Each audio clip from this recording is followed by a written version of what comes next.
She was running for her life through the forest, alone, barefoot and hunted, until a stranger changed everything. But what would you do if helping a child meant putting yourself in danger? Thank you so much for watching and for all your comments. Let me know at the end if you like the story, and where you're watching from and why you're following this. In the rugged terrain of Arizona Territory, 1885, 12-year-old Nalin ran frantically through the dense pine forest. Her lungs burned with each desperate breath as she pushed forward, pine needles and small branches whipping against her face. Behind her, the sounds of pursuit grew fainter, but she dared not slow down. 3 days earlier, her Apache tribe's camp had been raided by U.S. cavalry soldiers. In the chaos, she had become separated from her family and had been running ever since. "Must keep going," she whispered to herself in her native language, her throat parched from thirst. The afternoon sun filtered through the canopy above, casting dappled shadows across the forest floor. Her deerskin moccasins, once sturdy and reliable, now wore thin at the soles, and blisters formed on her feet with each painful step. Nalin's dark eyes constantly scanned her surroundings, looking for signs of water or shelter. Her tribe had taught her well about survival in these lands, but exhaustion was taking its toll. Her black hair, normally neatly braided, now hung in tangled strands around her dirt-streaked face. The small leather pouch containing dried berries that hung at her waist was nearly emptied out as the sun began to set, painting the western sky in brilliant oranges and reds. Nalin spotted a small clearing ahead. Her legs trembled beneath her, and her vision blurred. The past days of running, hiding, and minimal food and water had pushed her young body to its limits. Just a little further, she encouraged herself, stumbling forward, but her body had other plans. As she reached the edge of the clearing, her knees buckled. Nalin collapsed onto the soft pine needle-covered ground, her consciousness fading as the chirping of evening birds filled the air around her. When she awoke, the first sensation was warmth. Not the harsh heat of the Arizona sun, but the gentle warmth of a hearth fire. Nalin's eyes fluttered open to find herself lying on a simple wooden bed, covered with a patchwork quilt. Panic surged through her as she tried to sit up, only to be overcome by dizziness. "Easy now," came a gentle voice from across the small rustic cabin. "You're safe here." A white woman in her mid-30s approached slowly. She had kind eyes the color of a clear sky and auburn hair pulled back in a practical bun. She wore a simple calico dress with an apron tied around her waist. "My name is Sarah Williams," the woman said, offering Nalin a cup of water. "I found you at the edge of my property yesterday evening, collapsed from exhaustion." Nalin eyed the water suspiciously, but her thirst went out. She took the cup with trembling hands and drank deeply. "Thank you," she said in halting English, one of the few phrases she knew in the white people's language. Sarah smiled.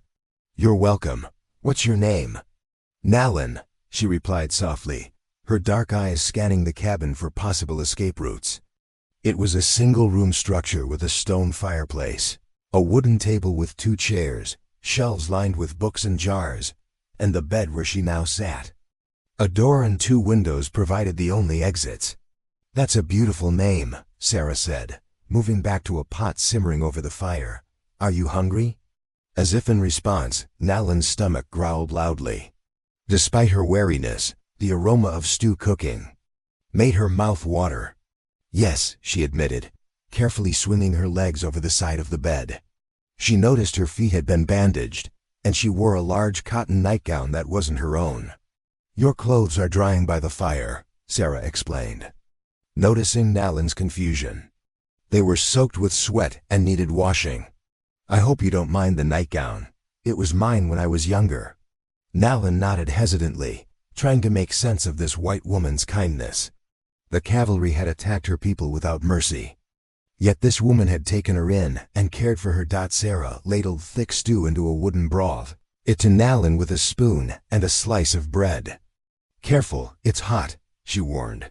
The stew contained chunks of rabbit, potatoes, carrots, and wild onions in a rich broth.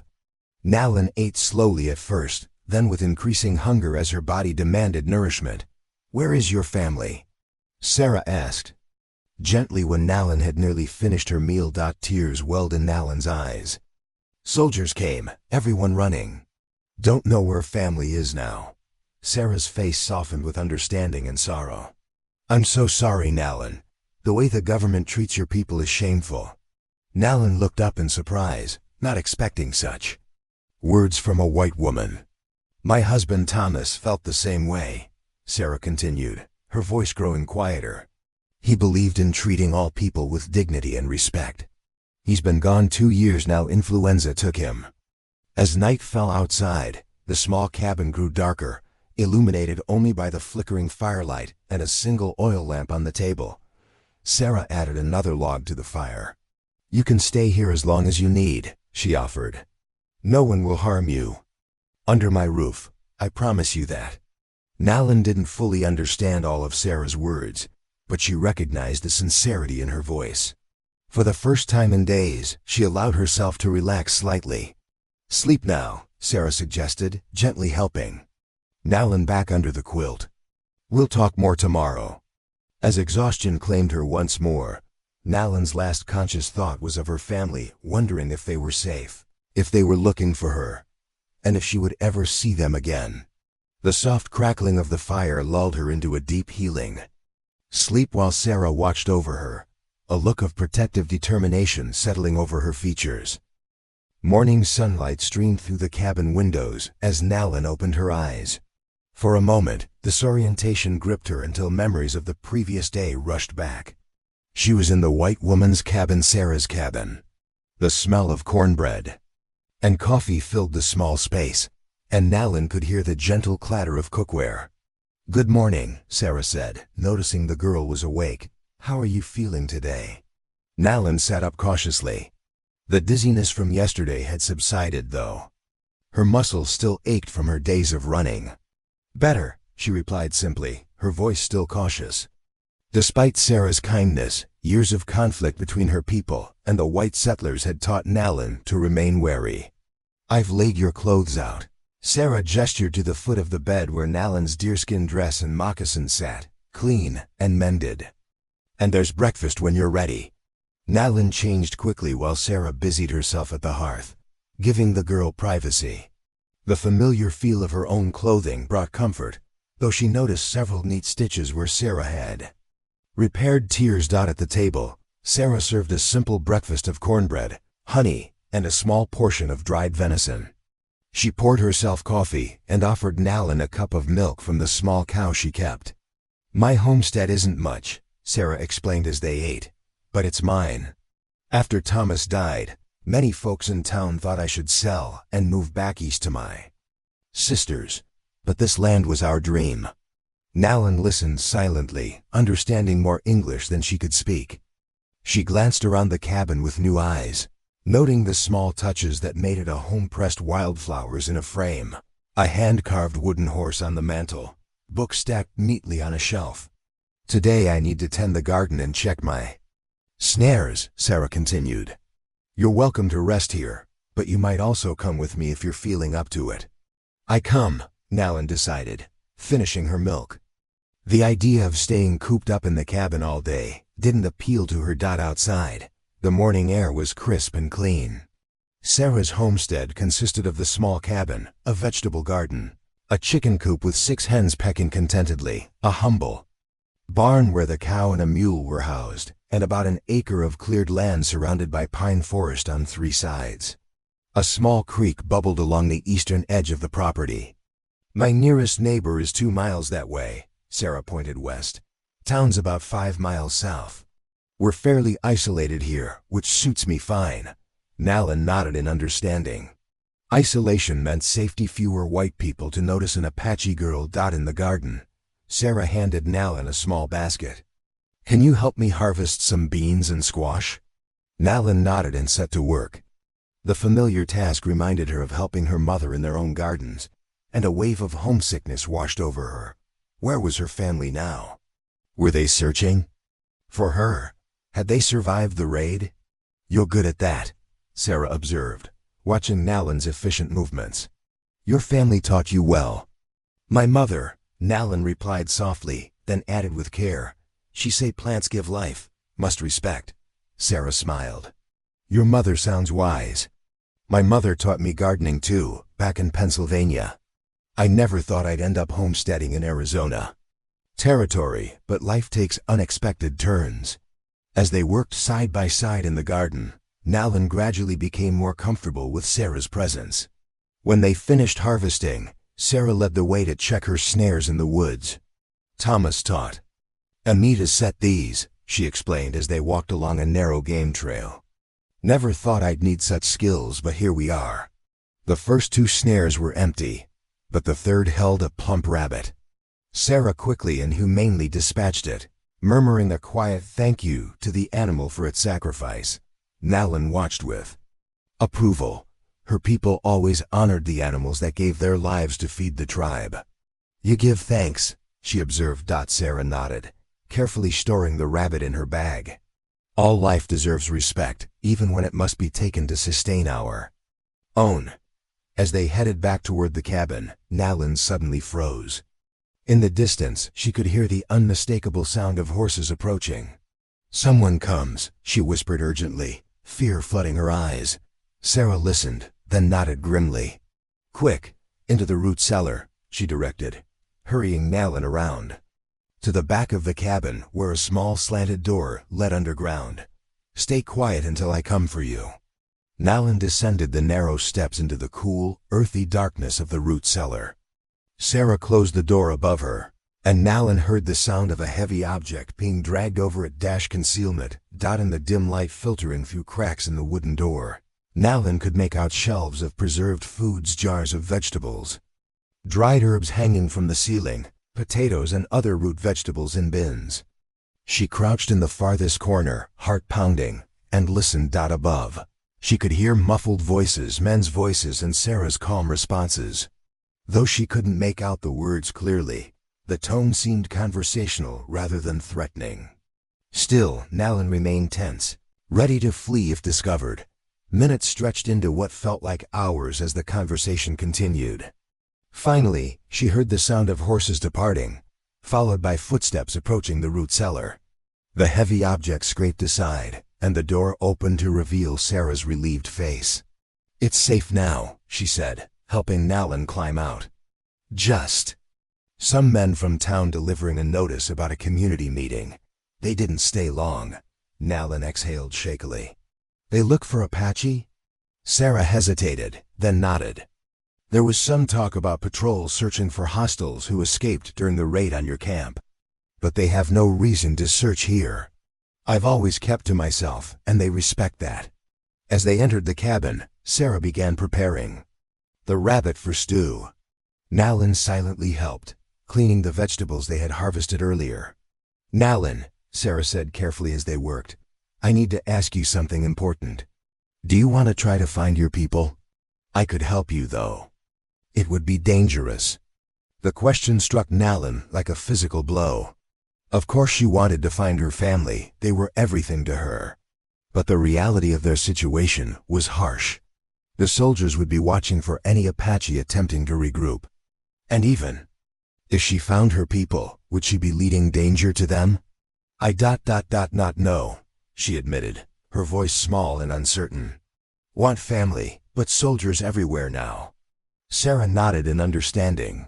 You can stay here as long as you need to, whether that's until it's safe to search for your people, or she paused, or longer, if it comes to that. That evening, as they ate rabbit stew by firelight, Nalin found herself studying Sarah's face. This woman who lived alone in the wilderness, who had lost her husband, but kept their dream alive, who risked her own safety to harbor an Apache child. She was unlike any white person Nalin had encountered before. Why you help me? Nalin finally asked. The question that had been burning in her mind since she woke in this cabin. Sarah set down her spoon and looked directly at Nalin. Because it's the right thing to do. Because no child should be alone and afraid, regardless of where they come from or what they look like. She paused, then added more softly, and because this cabin has been too quiet since Thomas died. Perhaps we found each other because we both needed someone. As the fire crackled and night settled around the small homestead, An unspoken understanding began to form between the woman and the girl, two souls from different worlds, brought together by circumstance, but finding in each other something that had been lost. 2 weeks passed, settling into a rhythm of daily chores and cautious companionship. Nalan's strength returned fully, and with it came an eagerness to contribute to the homestead that had become her temporary sanctuary. Each morning she rose with the sun and helped Sarah with the chickens and the cow before breakfast. "You're a natural with animals," Sarah remarked one morning as Nalan easily coaxed the sometimes stubborn cow to stand still for milking. "They trust you," Nalan smiled. Slightly, one of her rare displays of emotion. "Animals know truth in your heart, cannot lie to them." Sarah nodded thoughtfully. "That's wisdom there." Thomas used to say something similar. As they walked back to the cabin with a pail of fresh milk, Nalan's English improved daily through their constant conversations. Sarah was a patient teacher, never correcting harshly but gently modeling proper pronunciation and grammar. "Sarah," Nalan began hesitantly as they prepared breakfast, "teach me to read?" She gestured toward the bookshelf that held perhaps 24 well-worn volumes. Sarah's face brightened. "I'd love to teach you, Nalan. Reading opens up whole new worlds." That afternoon, after the garden work was complete, they sat at the table. With one of the simpler books, a collection of fables with illustrations. Sarah guided Nalan through the alphabet first, writing each letter carefully on a slate and pronouncing it. Nalan concentrated intensely. Her dark eyes narrowed in focus as she traced each letter with her finger, before attempting to write it herself. By the time the sun began to set, she could recognize and write most of the alphabet. "You're learning faster than any student I ever had," Sarah said with admiration. Before marrying Thomas and moving west, she had briefly worked as a schoolteacher in Pennsylvania. "Had good teacher before," Nalan replied. "Old woman in tribe, white dove, taught many things. Said knowledge is like fire, can warm your life or burn it down. Depends how you use." "White dove sounds very wise," Sarah said, stirring the beans. "And cornbread they were having for supper." "I would have liked to meet her." A shadow crossed Nalan's face. "Maybe she ... She couldn't finish the sentence. The possibility that White Dove and others might not have survived the raid too. Painful to articulate. Sarah reached across the table and gently squeezed Nalan's hand. "We don't know what happened to your people, but Apache are strong and resourceful. They've survived in these lands for generations." After supper, Sarah brought out something she'd been working on secretly, a new dress for Nalan, made from fabric she had saved. It was a simple cotton dress, in a soft blue color, with practical long sleeves and a length that would allow for growth. "I noticed your dress is getting worn," Sarah said, holding up the garment. "I thought you might like this for everyday wear. You can save your traditional clothing for special times." Nalan touched the fabric with wonder. No one had made her new clothing since her mother's last gift before the raid. Emotion welled up unexpectedly, and she blinked back tears. "Thank you," she whispered, hugging the dress to her chest. Later that night, as Nalan lay in the small trundle bed Sarah had fashioned for her near the hearth, she heard Sarah writing in her journal as she did most evenings. The scratching of the pencil against paper was oddly comforting, a sound that had become part of the cabin's nighttime symphony, along with the crackling fire and the occasional hoot of an owl outside. "Sarah?" Nalan called softly. "Yes, dear?" "What you write every night?" Sarah closed her journal and looked over at the girl. "I write about our days, what we did, what we saw, things we talked about. I've kept a journal since I was about your age. It helps me make sense of life." "You write about me?"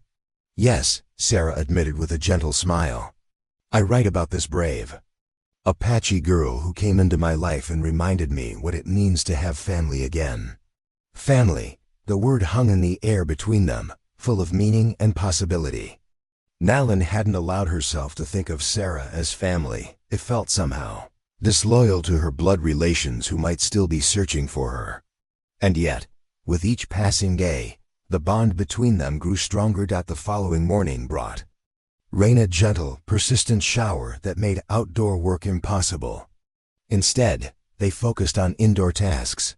Sarah showed Nalin how to preserve some of the vegetables they'd harvested, packing them in salt or vinegar in glass jars. "This will keep us fed through winter," Sarah explained as they worked side by side. "Winter. Here is cold?" Nalin asked, carefully packing carrots into a jar. "Not like back east, but cold enough. We get some snow, especially in the mountains. The nights can be bitter." Nalin nodded thoughtfully. Her people migrated with the seasons, following game and better weather. This notion of staying in one place, year-round, preparing for the harsh times ahead, was different but had its own wisdom. As the rain continued into the afternoon, they returned to reading lessons. Nalin's progress was remarkable. She had already mastered the alphabet and was beginning to sound out simple words. "You're a natural scholar," Sarah praised as Nalin correctly read a short sentence from the Book of Fables. A sudden pounding on the door startled them both. Sarah's eyes widened in alarm. They rarely had visitors, and never in weather like this. "Quick," she whispered to Nalin, "into the root cellar." But before Nalin could move, the door burst open. Two men in rain-soaked cavalry uniforms stood in the doorway, water dripping from their hats and coats. "Ma'am," the taller one said, removing his hat. "Sorry to intrude." "Lieutenant Brooks and Sergeant Miller. We're searching for Apache fugitives from the band that scattered 2 weeks back." Sarah stood protectively in front of Nalin, her face composed but her hands trembling slightly. "As you can see, gentlemen, it's just me and my daughter here." Nalin froze at the word daughter, but kept her eyes downcast as Sarah had urgently signaled her to do. "Lieutenant." Brooks's eyes narrowed as he took in Nalin's appearance, her dark hair and complexion clearly not matching Sarah's fair features. "Your daughter?" he questioned skeptically. "Yes," Sarah replied firmly. "My husband's child from his first marriage.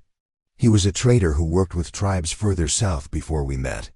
When his first wife died, he brought Emily here to live with us. After he passed, it's been just the two of us." The lieutenant studied Nalin for a long moment.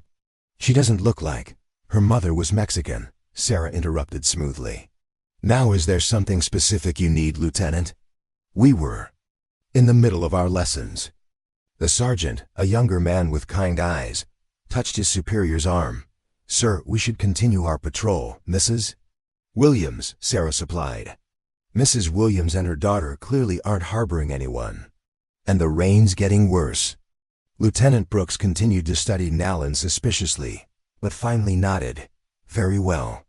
Ma'am, if you see any sign of Apache in the area, it's your duty to report it immediately to the fort. These savages attacked a settlement last month before. We rounded them up. They're dangerous." Nalin's fists clenched at her sides, but she maintained her downcast gaze, feeling Sarah's warning presence beside her. "Of course, Lieutenant," Sarah replied coolly. "Good day to you both." After the soldiers departed, Sarah quickly bolted the door and leaned against it, her face pale with the strain of the encounter. "They believed you?" Nalin asked in disbelief. "I don't know," Sarah admitted. "But they had no proof otherwise, and they're eager to get out of this rain." She crossed to the window and watched the soldiers mount their horses and ride away into the downpour. "We need to be more careful. If they come back, they might bring more men or ask more questions." That evening, dinner was a quiet affair, both of them still shaken by the close call. As they sat by the fire afterward, Sarah finally broke the silence. "Nalin, we need to talk about what happens next. Those soldiers won't give up their search easily." Nalin nodded solemnly. "I put you in danger, should leave." "No," Sarah said firmly. "That's not what I meant. I want you to stay, but we need a plan. If anyone asks from now on, you're Emily Williams, my stepdaughter. We'll need to practice your story until you can tell it without hesitation." "You want me to pretend?" Nalin asked, confusion evident in her voice. In her culture, such deception would be dishonorable. Sarah leaned forward, taking Nalin's hands in hers. "I want you to survive. Sometimes surviving means adapting. You're People know this better than anyone. They've had to adapt to changing circumstances for generations. Nalin considered this, then slowly nodded. For now I be Emily, but inside, she placed her hand over her heart. Always Nalin, always, Sarah agreed, tears glistening in her eyes. And someday, when it's safe, we'll search for your family together. I promise you that, but until then, we protect each other. That's what family does. As the rain drummed steadily on the cabin roof, Nalin felt something shift within her. Not a replacement of her old family with this new arrangement, but an expansion of her heart to include Sarah in the circle of those she cared for and would protect. Family, she repeated softly, testing the word and finding that it fit. Autumn painted the Arizona landscape in subtle hues of gold and russet as September gave way to October. 3 months had passed since Nalin, now outwardly known as Emily Williams, had stumbled onto Sarah's homestead. The transformation in Koshumaish. The young Apache girl was remarkable. Her English had improved tremendously. She could read simple books with growing confidence. And to casual observers, she played the role of Sarah's stepdaughter convincingly. On this crisp morning, they were preparing for a rare trip into town. Their supplies were running low, and Sarah needed items they couldn't produce themselves. Remember, Sarah reminded gently as she braided Nalin's long black hair. In town you're Emily. Speak as little as possible, and stay close to me at all times. I remember, Nalin replied, adjusting the blue cotton dress Sarah had made for her. Though she wore the white woman's clothing in public, in private she still sometimes wore her Apache dress. A connection to her heritage that Sarah encouraged. They loaded the wagon with items to trade, extra vegetables from their garden, eggs from their chickens, and beautiful woven baskets that Nalin had crafted using techniques passed down through generations of Apache women. Sarah had suggested they sell these as Mexican crafts to avoid suspicion. The journey to town took nearly 2 hours along dusty trails. As they approached the small settlement of Pinecrest, Nalin's shoulders tensed. This would be her first exposure to the white man's world beyond. Sarah's homestead, Pinecrest, consisted of one main street with wooden buildings on either side, a general store, a saloon, a small church, a blacksmith, and a handful of other establishments. People moved about their business, women in long dresses shopping or chatting in small groups, men in work clothes or suits depending on their profession, and a few children playing in the spaces between buildings. Sarah pulled the wagon to a stop in front of Jameson's general store. Ready? She asked, giving Nalin an encouraging smile. Nalin nodded, though her heart raced with apprehension. Inside the store, the proprietor greeted Sarah warmly. Mrs. Williams. Haven't seen you in town for a spell. How's the homestead? Doing well. Mr. Jameson, thank you, Sarah replied pleasantly. We've had a good harvest this year. Mr. Jameson's curious eyes fell on Nalin. And who might this young lady be? This is Emily, my stepdaughter, Sarah explained, repeating the story they had rehearsed. She's been living with relatives back east but has come to stay with me permanently. Now, welcome to Pinecrest, young lady, Mr. Jameson said with a friendly nod. Neli and gave a small curtsy as Sarah had taught her. Thank you, sir, she replied softly, careful to maintain the precise pronunciation Sarah had drilled with her dot as they gathered their supplies: flour, sugar, coffee, salt, fabric, ammunition for Sarah's rifle, and other necessities. Nalin noticed how differently Sarah interacted with the townspeople compared to their easy relationship at home. Here, Sarah maintained a polite but distant demeanor, engaging in minimal conversation and deflecting personal questions, while Sarah negotiated the trade of their goods for supplies. Nalin wandered to the store window, gazing out at the town. Across the street, she froze at the sight of cavalry uniforms, 2 soldiers watering their horses at the trough. With a jolt, she recognized one as Lieutenant Brooks, who had visited their cabin months earlier. Sarah, she whispered urgently, forgetting to use mother, as they had practiced. Sarah quickly joined her at the window, tensing when she spotted the soldiers. It's all right, she murmured. They have no reason to suspect anything. We'll finish our business and leave quietly. They were just completing their transactions when the bell above the store door jangled. Lieutenant Brooks entered, followed by another soldier Nalin didn't recognize. "Afternoon, Jameson," Brooks said, then stopped short when he saw Sarah and Nalin. "Mrs. Williams, isn't it?" Sarah turned calmly, though Nalin could sense her tension. "Yes, Lieutenant. Good to see you again." Brooks's eyes settled on Nalin with uncomfortable intensity. "And your daughter?" "Emily," Sarah supplied, placing a protective hand on Nalin's shoulder. "We're just finishing our shopping." "What brings you ladies into town today?" Brooks asked, his tone conversational but his eyes shrewd. "Supplies for winter," Sarah replied evenly. "It'll be here before we know it." Brooks nodded slowly. "Indeed. Tell me, Mrs. Williams, have you had any trouble with Indians lately?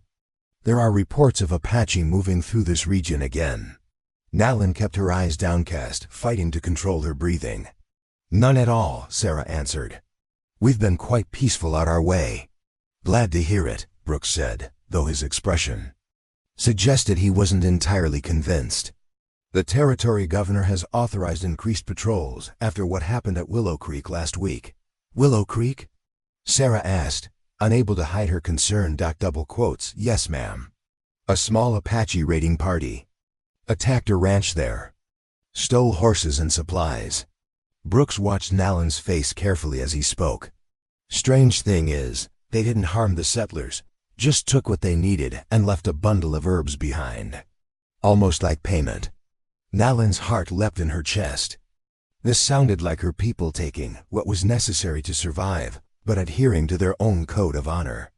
Could it be her family was still in the area, still free? "How interesting," Sarah commented neutrally. "Well, we should be on our way. We have a long ride home." As they loaded their supplies into the wagon, Nalin could feel Lieutenant Brooks watching them from the store doorway. Neither spoke until they were well outside of town, the settlement disappearing behind them as they entered the pine forest. "Do you think it could be your people?" Sarah finally asked, voicing the question that hung between them. "Yes," Nalin replied, hope coloring her voice for the first time in months. "The herbs, it is our way.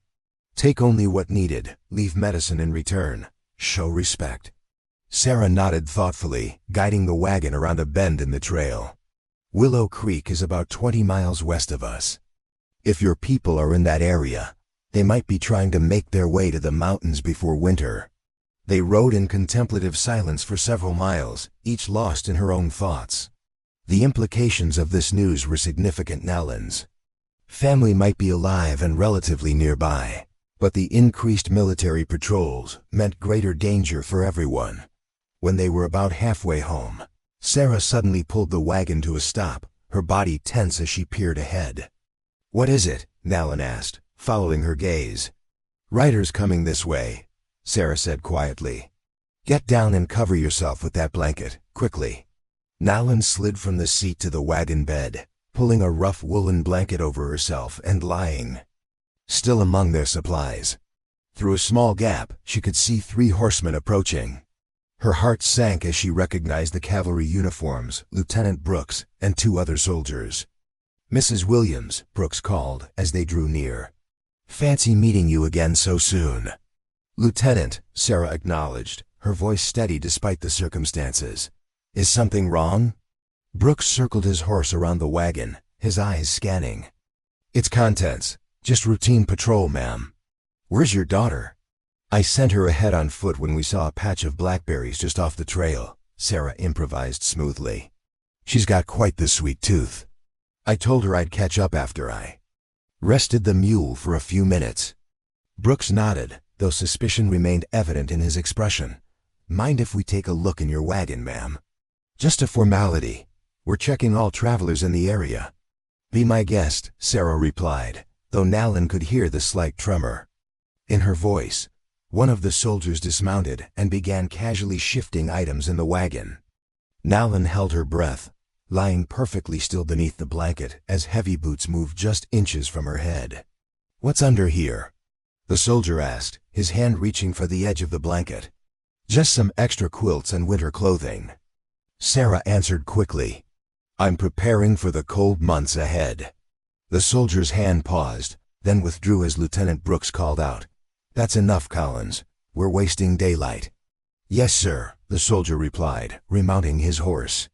"Safe travels, Mrs. Williams," Brooks said, though his tone suggested their encounters were far from over. "Give my regards to your daughter when you find her among those blackberries." "I will, Lieutenant. Good day to you." As the soldiers rode away, Sarah maintained her composure until they were out of sight. Then she sagged in the seat, her hands trembling on the reins. "Nalin, are you all right?" she whispered. Nalin emerged from beneath the blanket, her face solemn. "He knows," she said simply. "Not sure, but he suspects." Sarah nodded grimly. "Yes, I think you're right. We need to make decisions, Nalin, important ones." They continued homeward, the beautiful autumn day now shadowed by the weight of impending choices. By the time they reached the cabin, the sun was beginning to set, casting long shadows across the small clearing. After unloading their supplies and tending to the animals, they sat at the table with cups of tea, facing each other in the lamplight. "If your people are near Willow Creek," Sarah began carefully, "we could try to find them. It would be dangerous. The army is watching that area closely now, but it might be your best chance to reunite with your family." Nalin studied the steam rising from her cup, conflicting emotions playing across her young face. "But what about you? If they catch you helping Apache... Sarah reached across the table and took Nalin's hand. "Some things are worth the risk, dear. 1. I promised I would help you find your family when the time was right." Tears welled in Nalin's eyes. "You are family too, now." The simple statement hung in the air between them, powerful in its truth. Over these months, they had indeed become family, not by blood but by choice, by shared experiences, by the daily acts of care and protection they had shown one another. "Yes," Sarah agreed softly, her own eyes glistening, "we are family. And that's why I want what's best for you. Your people, your heritage, your true family, they're part of who you are. I would never want to keep you from them." That night, as they prepared for bed, their decision crystallized. They would leave in 2 days, traveling west toward Willow Creek to search for signs of Nalin's tribe. If they found them, Sarah would help Nalin rejoin her people. If not, they would return to the homestead and face whatever came next together. As Nalin lay in her bed, watching the dying embers of the fire cast flickering shadows on the cabin walls, she reflected on the strange journey that had brought her here, from a frightened, exhausted child collapsed at the edge of a clearing to a girl with 2 worlds now open to her. "Sarah?" she called softly into the darkness. "Yes, Nalin? No matter what happens, thank you for everything." In the dim light, she could see Sarah smile. "No, Nalin. Thank you for showing me that family can be found in the most unexpected places. Now get some sleep, we have much to prepare tomorrow."